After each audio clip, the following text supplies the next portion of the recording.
जय श्री कृष्ण। वसुदेवसुतं देवं कंसचाणूरमर्दनं देवकी परमानंदं श्रीकृष्णं वंदे जगद्गुरुम। मैं Pandit Narayan Bhatt friends world TV और बॉलीवुड बीट्स के माध्यम से, रेडियो जो है बॉलीवुड बीट्स है, यदि आप उसके माध्यम से जुड़ रहे हैं, तो यदि आप टीवी से जुड़ रहे हैं या ऑनलाइन जुड़ रहे हैं, तो आप फ्रेंड्स वर्ल्ड टीवी के माध्यम से हमें सुन रहे हैं। हम आपके साथ जुड़े हुए हैं। तो आज जो है भगवान से जुड़ने के लिए, क्योंकि जिस चैनल के माध्यम से आप और हम जुड़ रहे हैं, इसका नाम है फ्रेंड्स वर्ल्ड टीवी। तो फ्रेंड्स माने मित्रता। तो मित्रता कैसी होती है और कैसे निभाई जाती है, इसका एक ज्वलंत उदाहरण जो सदियों से, माने कम से कम पिछले 5000 वर्ष से तो चला आ रहा है, जहां भगवान श्री कृष्ण का चरित्र गाया जाता है, वहीं सुदामा जी का चरित्र भी गाया जाता है। बल्कि एक मान्यता ही अब ये ऐसी बन गई है कि जब 7 दिन का सप्ताह करते हैं, जिसमें कि भगवान के दिव्य चरित्रों का गान होता है, सुदामा जी के चरित्र से ही उसकी पूर्णाहुति होती है। और भगवान से बड़ा कोई मित्र नहीं। वैसे तो हर प्रार्थना में हम लोग बोलते हैं ना कि त्वमेव माता च पिता त्वमेव, त्वमेव बंधुश्च सखा त्वमेव, त्वमेव विद्या और द्रविणम त्वमेव, त्वमेव सर्वम मम देव देव। इसका अर्थ होता है आप ही माता हो, आप ही पिता हो, आप ही बंधु भी हो, हमारे बंधु बांधव, और आप ही सखा मित्र फ्रेंड भी हो, और आप ही हमारा ज्ञान भी है। तुमेव बंधुश्च सखा तुमेव, तुमेव विद्या और द्रविणम, और हमारी संपत्ति भी आप ही हैं।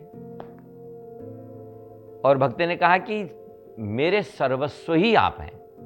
तुमेव सर्वम, हे देव आप ही हमारे सर्वस्व हैं। तो इसका नाम है भक्ति। और जहां भक्ति की चर्चा आती है, वहां सुदामा जी की भक्ति की चर्चा बहुत दिव्य होती है। आप लोगों में से अधिकांश लोगों ने सुदामा जी का चरित्र सुना होगा, और इसमें से भगवान के स्वभाव का भी पता चलता है। और सुदामा चरित्र से कई चीजें सामने आती हैं। एक तो इससे ये इंडिकेशन मिलता है, ये चीज स्पष्ट होती है कि भाग्यम फलति सर्वत्र। भाग्य बहुत बड़ा कंट्रीब्यूटर है हमारी लाइफ में, लेकिन उसके साथ साथ कर्म प्रधान विश्व करी राखा, ये भी कहा कि मनुष्य आया ही कर्म करने के लिए है, और जैसा कर्म वो करेगा वैसा फल उसको मिलेगा। जो जस, रामचरितमानस में कहा कि जो जस करहि सो तस फल चाखा, कह दिया हम जैसा फल, जैसा कर्म करते हैं ऐसा ही फल प्राप्त करते हैं। तो कर्म के अनुसार से फल। अब ये कर्म की थ्योरी तो बड़ी गहन है, और भगवान ने गीता में भी कहा कि कर्मण की गति गहन है, गहना कर्मणो गति कह दिया। तो उस कर्म की थ्योरी में तो हम नहीं जाएंगे, क्योंकि हम लोग जुड़े हैं छोटी छोटी कहानियों के माध्यम से अपनी सनातन संस्कृति से जुड़ने का प्रयास करने के लिए। तो सुदामा जी एक नैष्ठिक ब्राह्मण थे। नैष्ठिक ब्राह्मण माने जिनको भगवान में पूर्ण निष्ठा है, पूर्ण निष्ठा की जब हम बात करते हैं तो कई बार आदमी बोलता है हमें करना पड़ रहा है। करना पड़ रहा है और करना चाहता है, इसमें जमीन आसमान का फर्क हुआ करता है। ठीक है, चाहना यही जो है नैष्ठिकता है, हमारी निष्ठा है उसके साथ में। हम हृदय से जुड़ जाते हैं, हम भीतर से जुड़ जाते हैं उसके साथ में, तो वो नैष्ठिक साधक हैं और ब्राह्मण हैं, और ब्रह्म कर्म में उनकी पूरी निष्ठा है। जब सनातन धर्म वेदों के आधार पर चलता था और जिसमें कि ब्रह्मचर्य, वानप्रस्थ, गृहस्थ और ये सन्यासी 4 आश्रम और उनकी जो व्यवस्था, वर्ण व्यवस्था थी, उसके हिसाब से जब हम चलते थे तो उस वक्त ब्राह्मण के लिए कर्तव्य ये कहा गया था कि बस आप पढ़ें और पढ़ाएं, यज्ञ करें, यज्ञ कराएं, और दान लें और दान दें। ये 6 कर्म उसके लिए मुख्य रूप से निर्धारित थे। और सुदामा जी के चरित्र में यही, उसी को हम नैष्ठिक ब्राह्मण कह रहे हैं, क्योंकि उनकी निष्ठा उसी सब चीजों में थी। और कमाने इत्यादि की कोई चाह नहीं, बल्कि घर में इतनी गरीबी थी कि 2 समय की रोटी भी नसीब नहीं थी। फिर भी जो अपना कर्तव्य कर्म है उसको जैसा शास्त्र में कहा गया है उसी हिसाब से करते रहना। ये सबकी बस की बात नहीं। यदि हृदय से हम नहीं जुड़े हुए हैं तो नहीं कर सकते हैं। तो वो अपने कर्तव्य का पालन करते हैं। अपने घर की गृहस्थी में जो मिला, जथा लाभ संतोष, रामचरितमानस में कहा ना कि ये भक्त का लक्षण है, ये ब्राह्मण का लक्षण है कि जितना लाभ हुआ उतने में ही संतोष करते थे। जब भगवान कंस आदि राक्षसों को मार करके जो मथुरा का ओरिजिनल राज्य था महाराज उग्रसेन का, उसको स्थापित करके और दुष्टों को वहां से भगा करके समाप्त करके वहां की राजनीतिक व्यवस्था को बिल्कुल ठीक ठाक करके गुरुकुल जाते हैं पढ़ने के लिए। भगवान की बाल लीलाओं से तो सब परिचित हैं, लेकिन बाल लीलाओं को भगवान ने जब 11 वर्षों में पूर्ण किया और उसके बाद में मथुरा आए और मथुरा का राज्य शासन व्यवस्था सब ठीक की, कंस को अपने धाम में भेजा, उसके बाद भगवान गुरुकुल पढ़ने जाते हैं। और उनके गुरु का नाम था ऋषि सांदीपनि। सांदीपनि आश्रम में पढ़ने जाते हैं वो, और वहीं पर सुदामा जी भी पढ़ने के लिए गए हुए थे। वहीं उनका परिचय हुआ। और क्योंकि सुदामा जी का अंतःकरण परम पवित्र था, तो भगवान के साथ सहज ही आकर्षण हो गया। आप देखिएगा कि समाज में भी हमारा आकर्षण उधर ही होता है जिधर जिधर हमारी वृत्ति होती है। हमारी वृत्तियां हमें खींच करके उसी तरफ ले जाती है। तो जो भक्त होगा वो भगवान की तरफ अनायास ही खींचा चला जाएगा। तो भगवान के साथ इस तरह से मित्रता हुई। यूं तो भगवान से मित्रता करने के लिए सारी दुनिया उमड़ पड़ती है, ठीक है, लेकिन भगवान उसी के करीब जाते हैं जिनका मन निर्मल होता है, पवित्र होता है। रामचरितमानस की पवित्र पंक्ति आपने सुनी होगी, प्रसिद्ध पंक्ति भी है कि निर्मल मन जन सो मोहि पावा, मोहि कपट छल छिद्रन भावा। क्लियर है ना? भगवान कहते हैं कि मुझे कपट, छल, छिद्र, प्रपंच, दिखावा ये सब पसंद नहीं है। मुझे कौन पसंद है? जिनका मन निर्मल है, जो अंदर और बाहर से पवित्र हैं, वो भगवान से जुड़ पाते हैं, जुड़ सकते हैं, और भगवान भी उन्हीं से जुड़ सकते हैं। इसलिए सुदामा जी के साथ में भगवान की अधिक मित्रता हुई। और कहानी के हिसाब से तो हुआ ऐसा कि एक समय, अच्छा, गुरुकुल का नियम क्या होता था पहले, कि जब गुरु शिक्षा देता था तो वो निशुल्क होता था, फ्री ऑफ कास्ट, आपको कुछ नहीं करना है, केवल शिक्षा ग्रहण करनी है।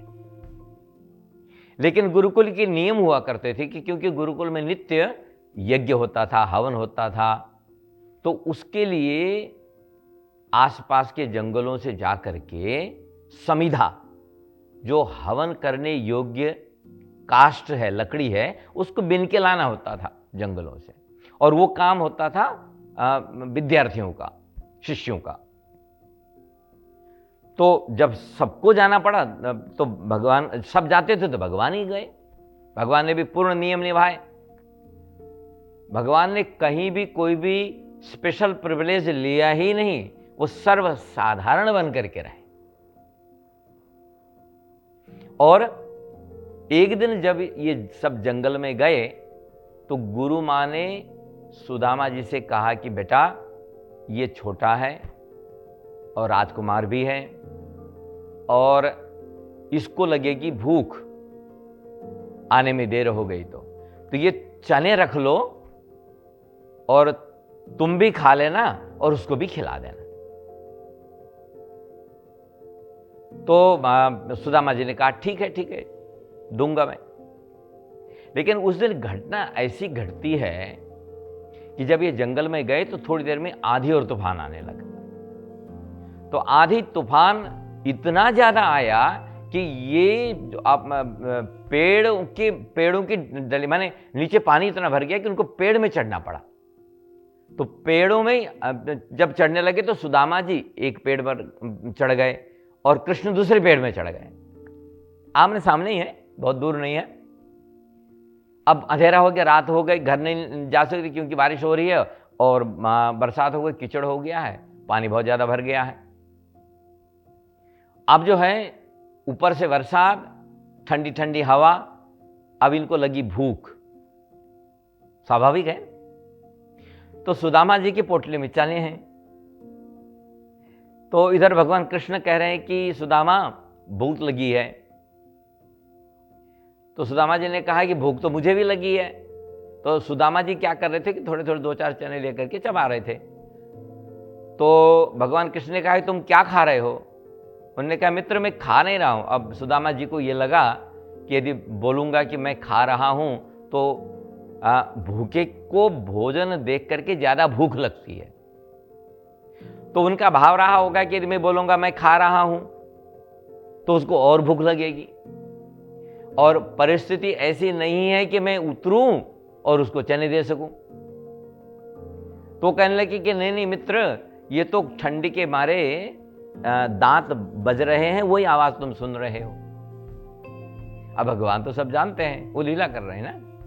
तो भगवान सुदामा कहते हैं कृष्ण से कि कृष्ण, भूख तो मुझे भी लगी है, ठंडी भी बहुत ज्यादा हो रही है, इसलिए मेरे दांत बज रहे हैं, इत्यादि इत्यादि करके उन्होंने जैसे तैसे रात्रि व्यतीत की। प्रातः काल आए, पानी थमा, गुरु आश्रम से खोजने आए और इन सब शिष्यों को वापस अपने आश्रम में ले गए। ये कहानी इस तरह से है। तो लोग तो ये कहते हैं कि सुदामा जी दरिद्र इसलिए हुए क्योंकि उन्होंने गुरु माँ के द्वारा दिए गए कृष्ण के भाग के हिस्से के जो चने थे खा लिए थे।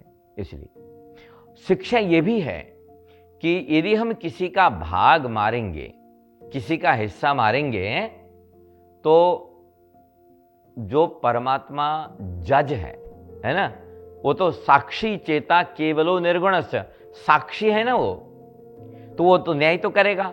जब न्याय करने की बारी आएगी तो उसका हिसाब तो देना पड़ेगा। तो बात कर्म के सिद्धांत पर ये ठीक भी बैठती है कि किसी का हिस्सा नहीं मारना है, चाहे वो छोटा हो चाहे बड़ा हो। जो हमारे हिस्से में आया है वो हमारा, जो हमारा नहीं है उसमें हमारा कोई अधिकार नहीं। ये कर्म का सिद्धांत है, ये व्यवहार का सिद्धांत है। तो कालांतर में शिक्षा जब पूरी हुई, 64 डेज में भगवान कृष्ण ने सारी फैकल्टीज पास की। एक दिन में एक फैकल्टी पास करते थे वो। गुरु के पास क्यों आए थे?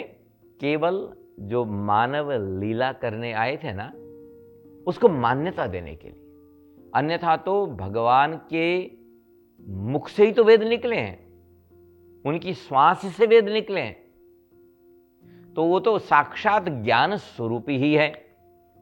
लेकिन कृष्ण भगवान भी जब मनुष्य के रूप में आए तो जैसे गुरु से शिक्षा लेनी चाहिए, ये परंपरा है, उस परंपरा का निर्वहन किया। और 64 दिन में 64 प्रकार की जो कलाएं हैं, जिनको आज की लैंग्वेज में आप और हम ये कहते हैं फैकल्टीज, उन सबको पास किया उन्होंने। तो भगवान वैद्य भी है, इंजीनियर भी है, लॉयर भी है, जो चाहो डॉक्टर, सब कुछ, नृत्य कला इत्यादि, वो 64 कलाओं के पूरे नाम हैं, उन सब में पारंगत हुए। अब जब जाने लगे तो गुरु से आदेश लिया और गुरु दक्षिणा के लिए प्रार्थना की। तो उन्होंने कहा मुझे तो कुछ नहीं चाहिए, अपनी गुरु माँ से पूछ लो। और गुरु माँ ने भगवान के प्रभाव को सुना हुआ था, इसलिए उन्होंने कहा कि हमने सुना है कि आप वो सब कर सकते हैं जो कोई नहीं कर सकता है। तो अपनी फिर एक अपने दुख की कहानी बताई माँ ने कहा कि एक ही बेटा था हमारा, समुद्र में स्नान करने गया था और कभी नहीं लौटा। यही दुख है कि बिना पुत्र के जीवन कैसे कटेगा। हमने सुना है कि आप कुछ भी कर सकते हैं, तो क्या आप हमारे बेटे को वापस हमें दिला सकते हैं? भगवान ने कहा कि गुरु माँ का आदेश जैसा है वही होगा। और भगवान गए और यमलोक भी जाकर के देखिए, भक्त के लिए भगवान सब कुछ करते हैं, ध्यान रखिए। तो यमलोक भी जाकर के भगवान अपने बहुत पहले मरे हुए गुरुपुत्र को, आज उसकी अवस्था जो रही होगी, मान लीजिए कि 4 साल पहले मृत्यु हुई हो, तो 4 साल में जो एज में वो बच्चा होगा, उसी एज का बच्चा लेकर के गुरु माँ की गोद में दे दिया और गुरु दक्षिणा चुकाई। और फिर वापस मथुरा आए। यहां सुदामा जी और भगवान के बीच में अब बिछोह हुआ। सुदामा जी अपने घर गए, उन्होंने भी विवाह किया, घर गृहस्थी संभाली। सुदामा जी की पत्नी का नाम है सुशीला और उनके बच्चे भी हुए। और भगवान उसके बाद में मथुरा का त्याग करके द्वारिका गए। एक दिन सुशीला ने अपने पति से कहा, माने सुदामा जी की जो पत्नी थी ना, उन्होंने अपने पति से कहा कि आप कहते थे कि कृष्ण आपके मित्र हैं और वो तो बहुत बड़े राजा हैं और भगवान भी हैं, हम बहुत गरीब हैं, बच्चे बड़े हो रहे हैं, तो क्यों ना आप एक बार मिलने चले जाएं। तो सुदामा जी कहते थे ऐसे कोई थोड़ी जाता है, मांगूंगा नहीं। देखो, जो नैष्ठिक ब्राह्मण होते हैं या नैष्ठिक जो साधु संत होते हैं, वो कहते हैं कि मर जाऊं मांगू नहीं, अपने तन के काज। अपने लिए नहीं मांगते हम, लेकिन परमारथ के कारणे मांगत मोहि न लाज। लेकिन कुछ यहां से मांग करके यहां देना है और उसमें परमार्थ में लगाना है, सत्कर्म में लगाना है, अच्छे कर्म में लगाना है, तो फिर मांगने में कोई दिक्कत नहीं है। लेकिन मैं अपने लिए और अपने परिवार के लिए जा करके कन्हैया से कुछ नहीं मांगूंगा, कुछ बोलूंगा ना, मैं नहीं जाऊंगा। वो जाते नहीं थे।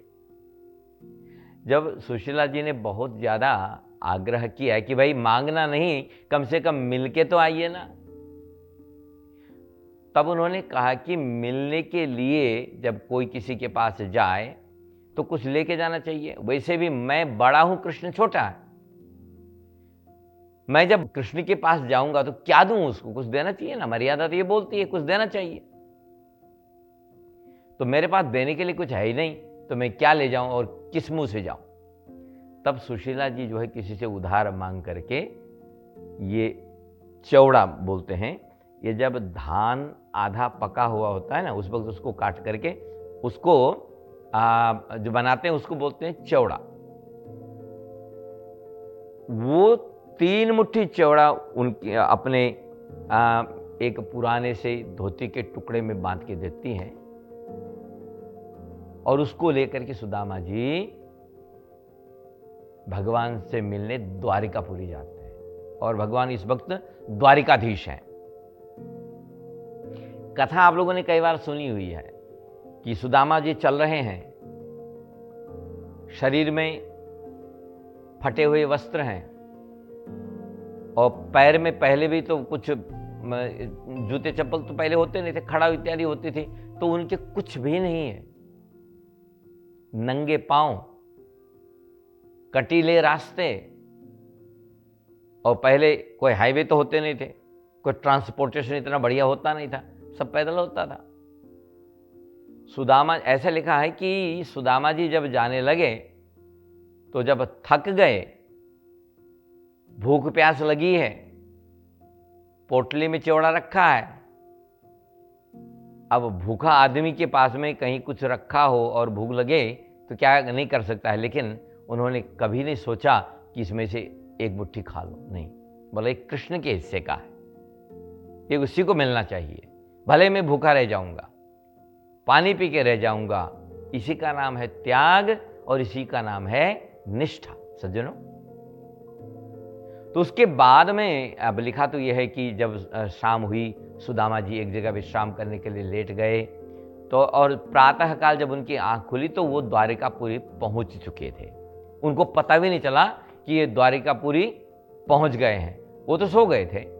तो भगवान ने ऐसी लीला की कि सुदामा जी को अपनी योग माया के द्वारा उठा करके द्वारिकापुरी के दरवाजे पर पहुंचा दिया है। सुदामा जी सवेरे उठे तो उनको तब पता चला कि वो तो द्वारिका पहुंच गए हैं। वैसे भी भगवान क्या कहते हैं, ये भक्ति की बात है। फिर भगवान ही कहते हैं कि जो तू आवे एक पग, मैं आऊं पग 60। भगवान कहते हैं कि तुम एक कदम बढ़ाओगे तो मैं 60 कदम बढ़ाऊंगा।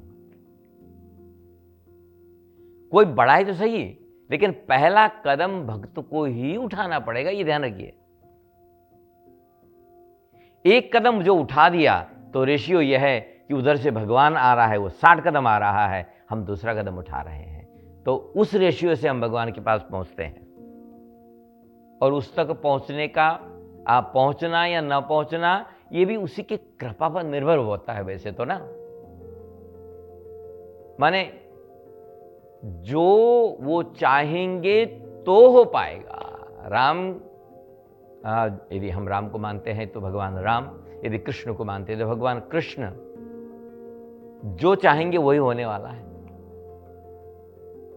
तो सुदामा जी पर कृपा की और योग माया के द्वारा उनको उठवा करके द्वारिका के दरवाजे पर पहुंचा दिया। और जब सुदामा जी की नींद खुली तो उन्होंने पूछा, भाई ये द्वारिका कहाँ है, कितनी दूर है? उन्होंने कहा, महाराज द्वारिका में ही हो आप। अच्छा, यदि हम द्वारिका में ही हैं तो यहां पर मेरा मित्र कृष्ण रहता है, वो कहां मिलेगा? उन्होंने कहा, हमारा सामने ही तो महल है। तब सुदामा जी ने कहा कि हमें ले चलो उनके पास में। तब भगवान को सूचना देते हैं, और भगवान को जब सूचना मिली, देखो भगवान सब जान रहे हैं, लेकिन लीला यही है, भगवान को जब तक बताया नहीं गया वो वहां से हिले नहीं। जब द्वारपालों ने भगवान को संदेश दिया कि सुदामा नाम का कोई गरीब ब्राह्मण आपको मित्र कह रहा है, तब भगवान ने कहा कि हाँ, यदि वो मित्र कह रहा है तो जरूर मेरा मित्र होगा फिर। और चलो अब मित्र को लेने के लिए जाते हैं।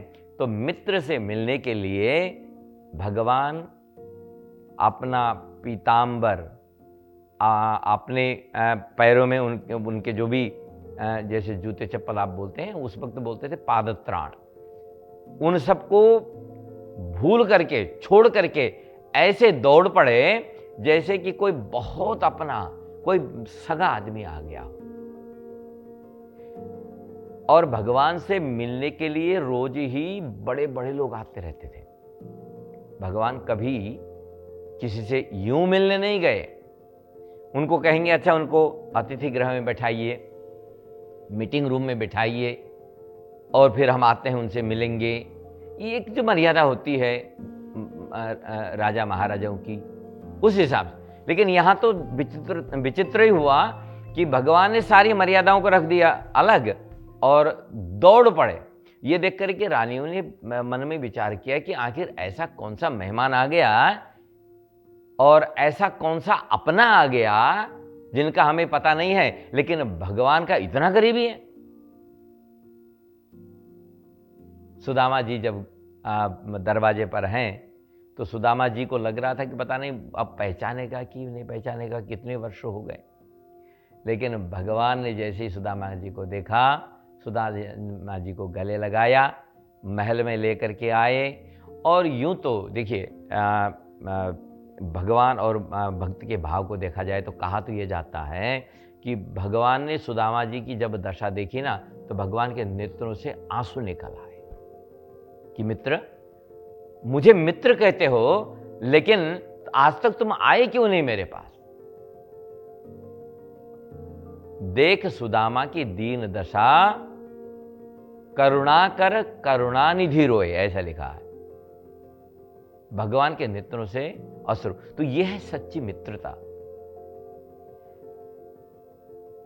सच्ची मित्रता की बात यहां पर हम कर रहे हैं। यूं तो मित्रता हम उसी से करते हैं जिसको हम लगता है कि इससे कुछ फायदा होगा हमें, है ना, इससे लाभ होगा, इससे मित्रता करने में इस प्रकार का लाभ हमें भविष्य में मिल सकता है, तब हम उनसे मित्रता करते हैं। वो कोई सच्ची मित्रता नहीं है, वो तो ये उसको बोलते हैं स्वार्थपूर्ण संबंध। और जब स्वार्थ पूरा हो जाता है तो उसके बाद में भूल जाते हैं कि तुम कौन हम कौन। तो वो कोई मित्रता नहीं है। मित्रता ये है, देखिए, आज से वर्षों पहले गुरुकुल में जब मिले थे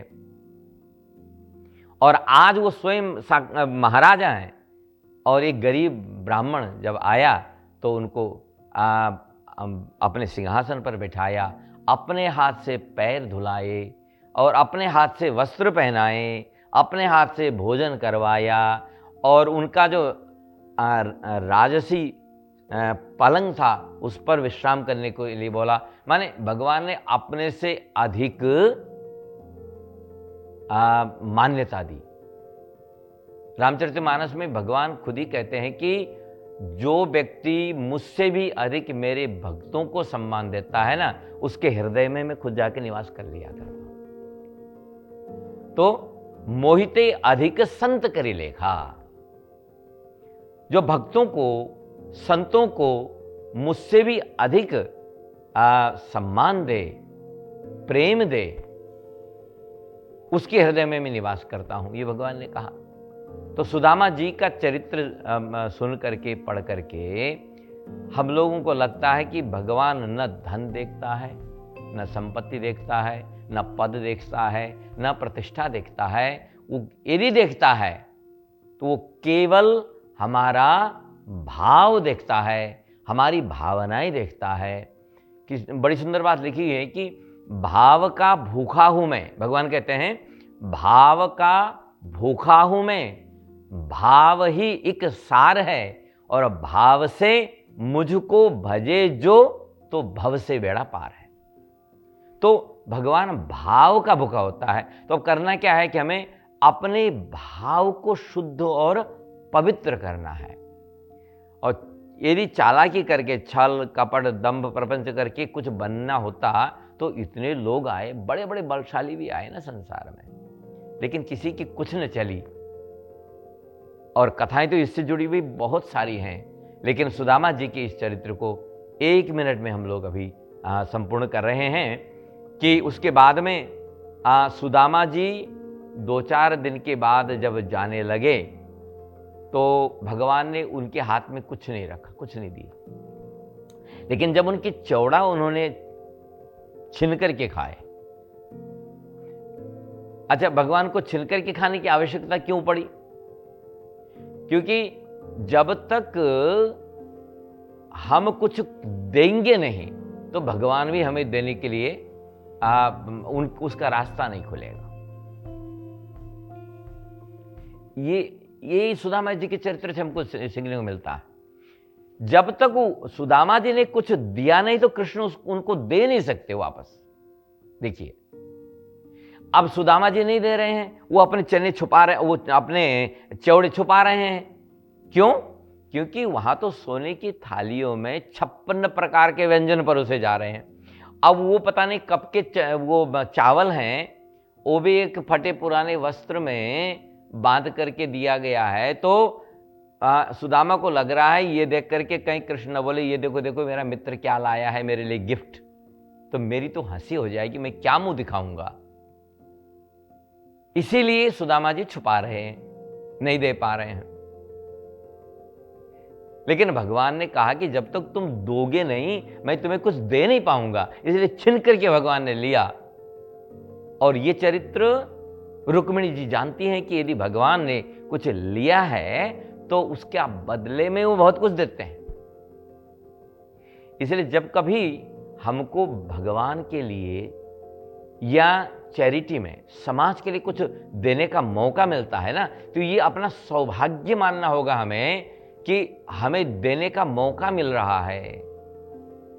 नहीं तो हम लोगों का स्वभाव भी सुदामा जी का ही जैसा है। हम कहते हैं ना, अरे आपको क्या कमी है? भगवान से ये कहते हैं ना, आपके तो सोने चांदी के मुकुट हैं, आप तो इतने भव्य और दिव्य मंदिरों में निवास करते हो, और आपके तो भक्त करोड़ोंपति हैं, आपके पास कोई कमी है क्या? अरे हम आपको नहीं देंगे तो आपका क्या घट जाएगा, ये सोचते हैं हम। लेकिन भगवान कहते हैं वो अपनी जगह, तुम अपनी जगह, तुमको अपना देना है। जब तक तुम दोगे नहीं मैं तुम्हें दे नहीं पाऊंगा। ये शिक्षा देखिए।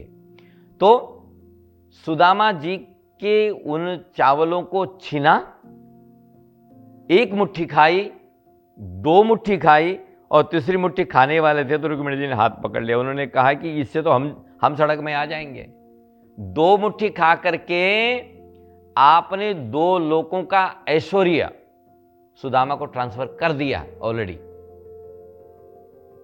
अब ये तीसरी मुट्ठी में हम सब बचे हुए हैं यहाँ। ये तो भगवान जब देने पर तुलता है ना, फिर वो देखता नहीं दाएं बाएं आपको कितना दिया, और वो देनहार है और इतना देता है। देनहार कोई और है, देते रहे दिन रैन, वो रात दिन देता है हमें। लेकिन अनुभव करें तब तो हम बात है। तो अनुभव तभी होगा जब भगवान से जुड़ेंगे। और भगवान से जुड़ने के लिए और भक्ति से जुड़ने के लिए और इसी प्रकार से प्रसंगों से जुड़ने के लिए सज्जनों, आप फ्रेंड्स वर्ल्ड टीवी देखते रहिए, और रेडियो के माध्यम से, न्यूज़पेपर के माध्यम से, और इस टीवी चैनल के माध्यम से वरुण जी ने एक बहुत बढ़िया मुहिम छेड़ी है। तो आइए, आप सबका आह्वान करता हूं मैं, आप जुड़िए और हम पुनः आपके सामने आएंगे इसी प्रकार की एक अन्य दिव्य कथा को लेकर के। तब तक के लिए जय श्री कृष्ण।